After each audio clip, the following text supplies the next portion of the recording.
संभल इन दिनों चर्चा में है अवैध कब्जे को लेकर और दूसरी सरकारों के ऊपर आरोप को लेकर। और इस वक्त मैं महमूद का सराय के पास हूं और इस जगह पर एक कब्रिस्तान है जो लगभग 2 बीघा से ज़्यादा की ज़मीन पर है। और इस कब्रिस्तान को मैं अपने को दफनाने वाले लोग अब ख़ुद परेशान हैं कि इस कब्रिस्तान में का आधा हिस्सा जो है वो कब्जा किया हुआ है और दबंग लोगों ने उसमें कब्जा किया हुआ है, जिसको छोड़ने के लिए वो तैयार नहीं है। और तकरीबन कई सालों से इन लोगों को ये आस है कि अब बीजेपी सरकार इस मामले में अपनी दखलंदाजी दे। योगी सरकार से ये लोग गुजारिश कर रहे हैं कि उनका कब्रिस्तान उन्हें वापस दिलवाया जाए। दरअसल इनका आरोप है कि समाजवादी पार्टी की सरकार में कुछ दबंग लोगों ने मिलकर इस कब्रिस्तान का अधिकतर हिस्सा कब्जा लिया है, जिसके बाद अब उनके जो परिवार में अगर किसी का देहांत होता है तो उसके शव को यहाँ पर लाने के बाद उसकी जगह नहीं मिल पाती है, जिसका वजह साफ तौर पर कब्रिस्तान के ऊपर कब्जा है। ये पूरा जो इलाका है कब्रिस्तान का वो हिस्सा है जिसमें कब्जा होने का आरोप लगाया गया है इन लोगों के द्वारा। और ये कहा गया कि 1993 में ये केस जीत चुके हैं, उसके बाद भी यहाँ पर जो लोग हैं वो यहाँ पर कह भी रहे हैं कि उनके इस कब्रिस्तान में कब्जा किया हुआ है उन दबंग लोगों ने जो समाजवादी पार्टी से जुड़े हुए हैं। स्थानीय विधायक और सांसद को भी यहाँ पर जानकारी दे दी गई, लेकिन उसके बाद भी यहाँ पर ये लोग जो है उनका आरोप है। आपने क्या नाम आपका? रियाजुल खान। रियाजुल, आप बता रहे थे यहाँ पर कब्जा किया है, किन लोगों ने किया है और किस पार्टी से जुड़े हुए हैं? सर इसमें नजार हुसैन हैं, मिंजार हैं और भी बहुत सारे लोग हैं जिन्होंने यहाँ पर कब्जा किया है। और यहाँ अवाम गरीब तबके की अवाम है, मेहनत मजदूरी करने वाले लोग हैं।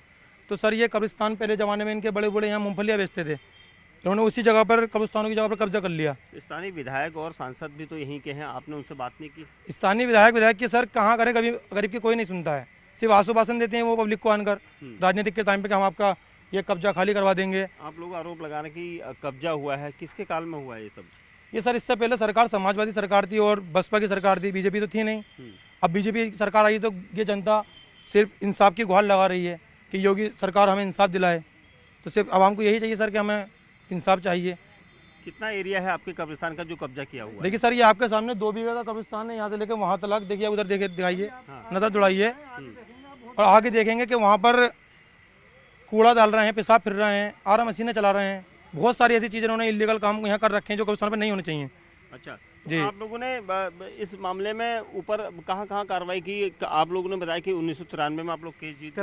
मुरादाबाद से हमारे जो मुतबल्ली थे हामिद शाह, अच्छा पहले उन्हें वो गुजर गए, वो इनसे मुकदमा जीते हुए हैं। हाँ। इन लोगों से गिलवानी इजाज हुसैन से। अच्छा हाँ, लेकिन फिर भी इन्होंने समाजवादी की सरकार थी, बस दमनगी थी। अगर कभी आए क्या इन लोगों से कभी हटाओ यहाँ से, मुकदमा जीत गए तो हथियार लेकर आते थे। हमारे मोहल्ले के बुजुर्गों को मारा है, वो जिंदा नहीं है, गुजर चुके हैं ना, तो वो बताते हैं आपको पूरी कहानी इनकी। सर बांध के ऊपर आप लोग आरोप लगा रहे हैं समाजवादी पार्टी के, कौन वो लोग हैं जो कब्जादार यहाँ पर दबंग लोग कौन हैं? ये गिलवान है, इजाज हुसैन के लड़के हैं, रेहान थे, वो अभी उनकी डेथ हो गई रेहान की पिछले दिनों में।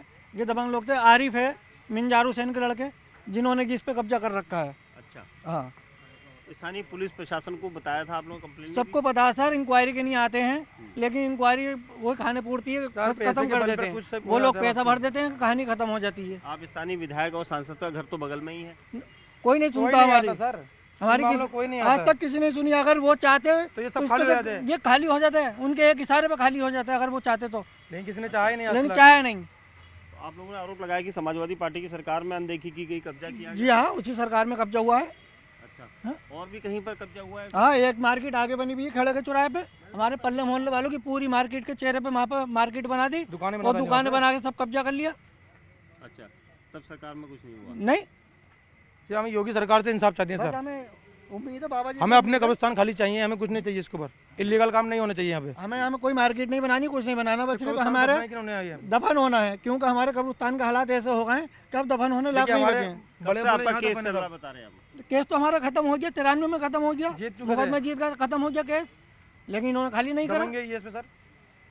अच्छा, ये आप बता रहे थे ये वाला हिस्सा ये कब का है? पुराना? ये तो बहुत पुराना हिस्सा सर। देखिए आपके सामने क्या हालात उभर रखे हैं, इसके पेड़ देखिए, कब्जा में है तो कोई हाथ नहीं लगाता इसमें, और इसको हाथ लगाने आते तो मारते हैं लोगों को। अब गरीब आवाम में 500-600 रुपये की मजदूरी करने वाले लोग कहाँ लड़ेंगे सर? ये अपने बच्चों का पेट पालेंगे, लड़ाई लड़ेंगे इनसे?